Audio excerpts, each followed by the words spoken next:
Hey guys, welcome back to the channel. This is JR and Brian here with Extreme Outfitters. Make sure you head over to our website, extremeoutfitters.com, for everything bow hunting and archery related. So today we're going to talk about the lifelong path of getting into bow hunting. You've decided you want to get into bow hunting and you don't know where to start.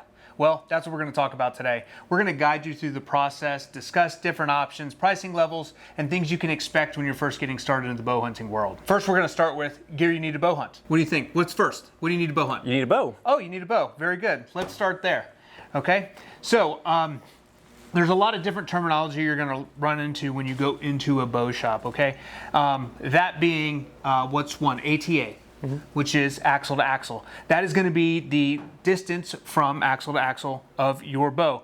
A lot of that's going to come into stature and size of your person. Okay, so obviously Jared's a little bit taller than I am, so I prefer a shorter ATA bow just because of my stature. Also, the places that we hunt here in Eastern North Carolina, a lot of it's thick, it's tight. If you're in a blind, if you're turkey hunting, a shorter axle to axle bow proves to be more beneficial than longer. Yep. Okay. And it can also depend on, it's just a preference thing really too. So generally speaking though, a longer axle bow will be more forgiving than a shorter one. So that's why you see all the target archers, for example, that are using a long axle bow. They're getting the most efficiency and performance basically out of that bow. So it's going to help them be more precise. Okay. Also with that, you have what's called brace height. So that's kind of right into your forgiveness. So if you have a shorter brace height, your forgiveness is going to be less. All right. So if you have a longer brace height, you're going to get a little more forgiveness out of that bow. That brace height being the distance from a static string to the back of the handle or the back of the riser. Yep, right there. Okay. So keep that in mind. Also with that is going to come in IBO, which is IBO or ATA rating, and that's where they're getting their speed ratings from. So a lot of that is based off of using a 350 grain arrow at a 30-inch draw on 70 pounds. That's where they're kind of getting that standard for speeds. Right. So now you have to keep that in mind. So JR can run a 350 grain arrow. He won't, no. But his draw length is 30 inches. So if I come across a bow that says the IBO is 343 at a 28.5 inch draw length, I can expect that to be significantly less. Okay, so keep that in mind. Correct. Right out of the gate. You may not be getting exact IBO numbers out of a bow if you're not running that exact draw length that they suggest. And that's all going to be based on your stature, i.e. I'm shorter than JR, my draw length is shorter than JR's. That's just the way it is. It's anatomy. We can't fix that, guys. Yep. And ultimately, it's not really realistic to get those speeds anyway. So basically what they're talking about is you want 5 grains of arrow weight per pound of draw. That is kind of the safe minimum that you want to be at. So we recommend to be at least anywhere from 7 to 10 grains per inch, just to make sure you are going to be safe using that bow, because it can wear down your bow over time. That's where the dreaded dry fire comes into place a lot of times as well, is not paying attention, you're talking with some buddies, don't forget to knock an arrow and blow up your bow. So it can happen. Right. So once you've got that kind of figured out where you want to go, a lot of what's going to determine this is price point. How much dollars you're willing to spend to get into this, right? We have all three lineups here. So we have basically an entry-level bow, which provides a ton of adjustability, as in draw length, okay, with a minimalist price point, right? Yep. Or as it's as minimal as you're going to get for the features that you want. Correct. Right. Yep. Yeah. So this bow right here, for example, is our beginner entry-level bow. Very adjustable for the draw length and also draw weight. So it can basically fit almost anybody on the market. Right.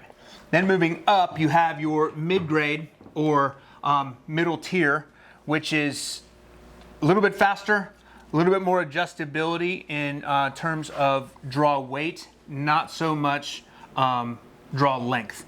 Okay, so your draw length is going to drastically shorten. So this, I think, is what, 25 to 30? Or 20, yes. For that one, yeah, it's like 25.5 to 30.5. 25.5 to 30.5. So you're not getting, this one can dress all the way down to, I think it's 19 inches, 19 to like 31. And then you're going to run into the flagship bows are going to have roughly the same adjustability when draw length as your mid-grade. So once you figure out price point dollars you want to spend on the bow, then you start looking into accessories. Okay. First and foremost, we'll start with the rest. We'll give you the infamous whisker biscuit. Yep. Okay, Whisker Biscuit, although coming in at a lower price point initially, you're going to have to keep replacing it, just due to it's got teeth on it like a toothbrush. I replace my toothbrush every 2 months, probably. You know, same thing here. If you use this every day, it's going to eventually wear out, and your arrow's not going to remain in place as it should at full draw. Correct. And with those bristles, you can have your arrow can be shifted around inside of that Whisker Biscuit as well, so that can kind of influence your shot. Generally speaking, you're not going to be as accurate as if you're on a drop-away rest. And this is the drop-away rest that we both run. This is the Hamsky, and it is, as soon as you come to draw, it ties into either your cable or your limb, depending upon the setup that you have. And then as soon as you release and either the cable moves or the limb moves, the rest drops away. There is no contact with the arrow whatsoever. It is now just coming off of your bow as it should. Yep. So those are your two options for your rests. Then the next option they're going to give you is sights. So the sights, there's a plethora, a multitude of sights. On JR's bow, I'll let him explain this. This is an adjustable sight, so he can adjust from 20 out to 100. Yep, it really depends on what your sight tape goes to. That's one thing with a movable sight or something like that, is you need to have it sighted in for your setup, your everything, your arrow weight, everything. So that's where it's important to make sure that you are as consistent as possible to make sure it is set up correctly. There's a big whole spiel about getting into that. We're not really going to get into all that today, all in the weeds. But basically with this though, you are able to set a yardage. So you can, if you want to shoot at 39 yards, you can set your sight to 39 yards. Where with a fixed pin sight, you have, generally speaking, you're going to have 20, 30, 40, 50, 60, 70, depending on how many pins you have in that sight housing. Right, and a lot of this is going to determine or be based upon what type of hunting you are doing, where you're going to be doing that at, and if you have time and space to adjust your sight for those different shots. If you're running with a fixed pin sight, so this is a 5-pin fixed, you have to be comfortable with gap shooting those pins because they're going to be set, like you said, 20, 30, 40, 50. If you have an animal come in or something at 28, 29 yards, you have to be able to gap shoot those pins because they're not going to move. Correct. So could be a plus, could be a minus. If you're shooting close distance anyways, is it really going to matter? That's all going to be based upon you and how you want to set your bow up. So we'll go stabilizers. There's a plethora of stabilizers. You can go from, Hoyt comes with a stubby on the front, which is just a small, 3-inch. You can go with a 6-inch. You can go all the way out to target length, which is 18? All the way up to 30 inches, 30 plus. To 30. And then you can have bridge lock, regular screw into your riser. So that's based on how you shoot, okay? Whether you let the bow go, when you shoot, weight, where you want the weight, front bars, side bars, back bars. I mean, the sky is really the limit when it comes to stabilizers. And what's most comfortable for you as a shooter? Quivers. Quivers. Well, that about covers it. Yeah. Quivers, okay. It's a way to hold your arrows affixed to your bow. They come in at 3, 5, 7. I mean, there's tight to the bow. Bunch of different options for that. There's a ton of options. You can have fixed quivers, you can have removable quivers, so plenty of different options for that. But basically, yes, in the end run, it's just a means to hold your arrow on your bow readily available. So that's something that, depending on what your budget is, you can kind of fine-tune your budget based on just your quiver even. Right. That's what it really comes down to, is customization. How much you're willing to put into customizing your setup. If you go with the flagship brand stuff that is made specifically to fit, i.e. on the Matthews, then you're going to spend a little bit more, but it's going to keep it super tight to the bow. It's all inclusive. It attaches to the riser. There's no movement. There's no anything. If you want a removable one, they have a million options with that. It's really just what you want. Moving back, peep sight. Yep. Peep sight often overlooked. Yes. Often overlooked. It's very easy for someone to just say, hey, I shoot a 3/16. Oh, okay. But what does your sight housing look like? Okay, this plays a huge role into it. When you're at full draw, and if I have a 3/16 peep, but my sight housing is exponentially smaller, I'm gonna have movement in that sight picture, which you don't want. You want to be able to have a peep sight that fits directly around the outside retaining ring of your sight perfectly. So you can still see the level. You can see all of your pins. You don't want to have any gap around it. You just want to be able to see that clear, concise sight picture. Correct. Right. So that's a peep sight. I mean, they have hooded ones. They have regular. It's really how much light you want to let into that peep sight when you're looking at it. Yep. So with that, moving on. We will hit up releases now. So a couple different options with releases. You have, if you're just getting into archery, most people will start off on what we call an index or wrist rocket. So that's just something, like I said, it's going to go right on your wrist, kind of like your watch. And then you're going to have a barrel that comes off with the trigger and some kind of retaining system. It's either going to be a dual caliper or a single caliper design. And that's going to attach to what we call your D-loop on the back side. And that's what you use to draw back with. And then you shoot it just like you would shoot a gun with the trigger, using your trigger finger. Right. So that's the basic one. Then going from there, you have a couple different handheld options. So like this is mine here right now. This is the hinge. With this, there's no safety on it. I'm actually relying on just strictly my back tension to make it go off. So basically in a nutshell, it's about being more as consistent as possible. And with this, I have to be as consistent as possible, and I can't punch it either. So that's another dreaded thing that can happen with archer getting into his proper execution, proper shot execution. We highly recommend initially starting out the wrist release. It's attached to you, you're not going to lose it. It's very controllable with the hinge style release. If you are drawing back and you twist that hinge a little too much, you can essentially have a misfire of the bow. Yep. With that trigger, as long as your finger's behind it, it's really not going to go anywhere. Correct. So that's kind of the pros and cons. We're not going to get super into it because we just highly recommend the wrist for starting. Yep. And then we have another option too, which is what you use, Brian. Which is a thumb button. Okay, so it's basically the way it's laid out is the same as this, but it has the internal mechanics of a wrist rocket. So it's got a trigger on it, basically, but it's set to a thumb position. So I draw back, and then once I anchor in, I will set my thumb over that trigger, barrel, so to speak, or the barrel, and then I will engage it until it passes the safety, and then it releases. Yep. But like I said, there's a million different options. Depends on what you want to get into and what's most comfortable for you, and what you can be most consistent with. Right? We've seen people that are shooting Vegas with trigger fingers, and they are punching it, and you wouldn't believe that they're hitting X's, but they are. Yep. So it's all what you're most comfortable with and what you can get behind the most. Exactly. Okay. Another good option that we need, or accessory that you need, obviously, to be able to shoot a bow is an arrow. An arrow, yes. Yes, arrows are weight specific. So if you're drawing an 80-pound bow like you do, you do not want a 400 spine arrow, right? So spine is basically, it is the strength of the line of the arrow. Yep. How much it flexes. Right. So a 400 grain, so the higher number is the more flexible that it is. So a 400 grain spine, 400 spine will be a lot more flexible than a 250. And that's all going to be based on the weight, your draw weight of your bow. So an 80-pound bow will need a 250 spine arrow. Generally speaking, yes. Generally, right. There is a spine chart for it, right, and that's where it is highly recommended you go to a bow shop to get set up correctly for a correct arrow. Right. And then when it comes to arrow components, really the sky's the limit there too. How heavy do you want it? How much FOC or forward of center do you want that weight? What vanes do you want on the back? What colored nocks, lighted nocks, all of wraps? I mean, the sky's the limit. Customization is entirely up to you.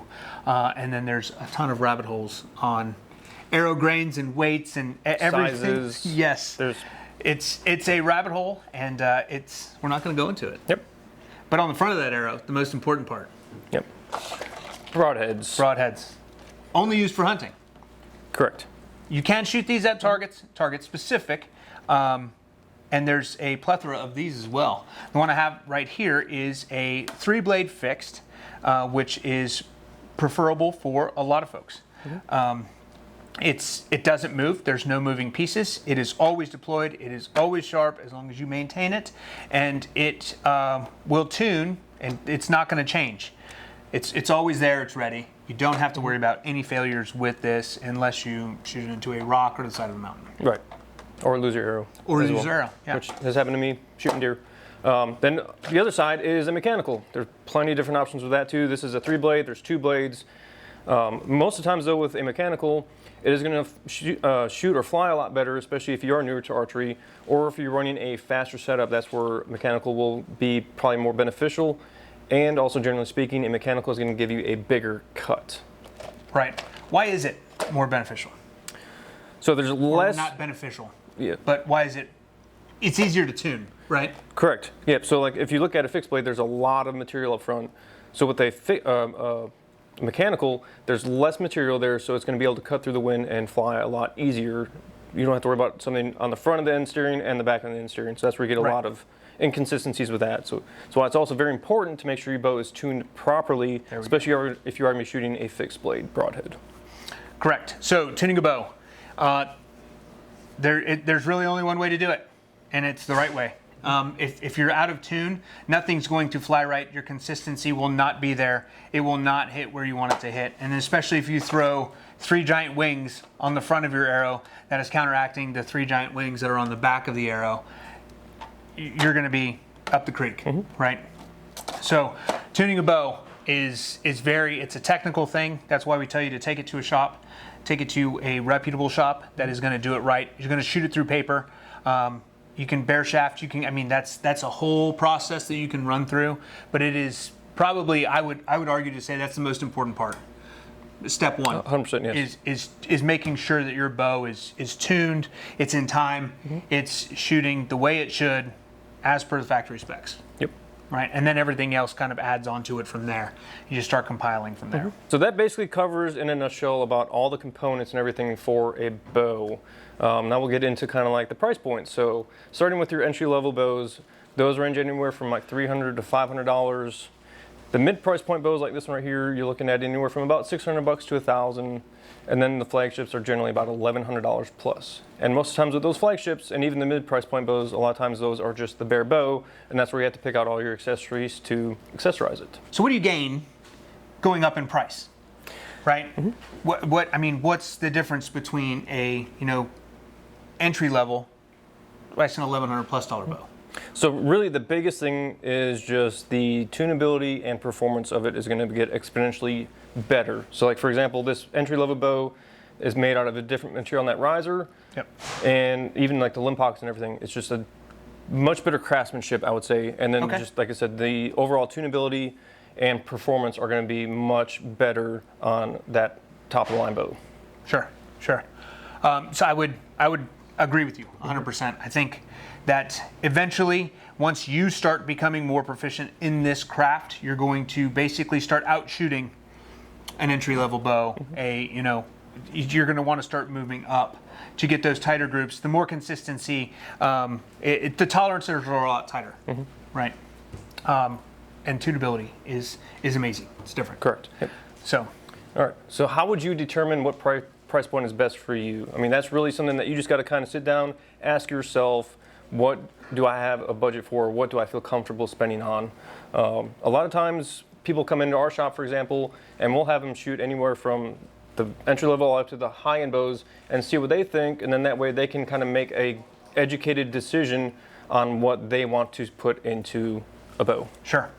And if it's going to be something that, you are a diehard, you're hunting, you're doing all of this all of the time, invest in yourself. I would highly suggest, as long as you have the budget. I'm a numbers guy. I write everything down. I'm always chasing time, always chasing, a number of some sort, and I know what my budget is. So keep that in mind when you're getting into this, and kind of have a starting point. If you come in and say, hey, JR, I'm looking to get into a bow, sub $1,000, ready to go, get in the woods.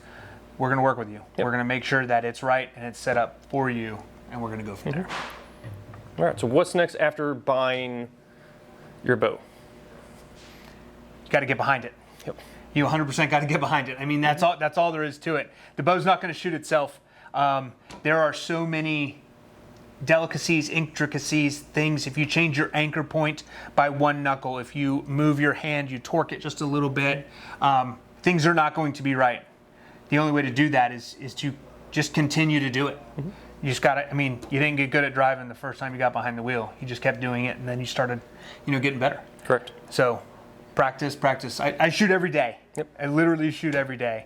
So if you start getting some inconsistencies, hey, come on in, have JR watch you shoot. He watches me shoot and says, hey, you're doing this different than you did last time.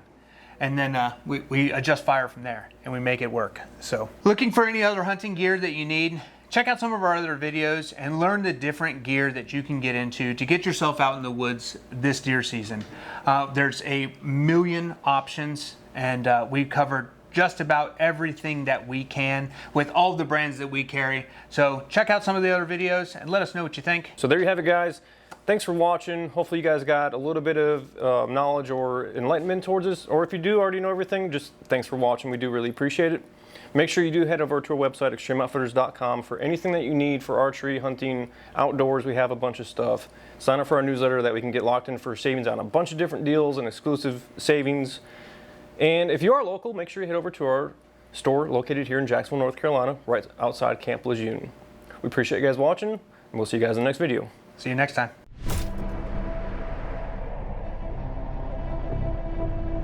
You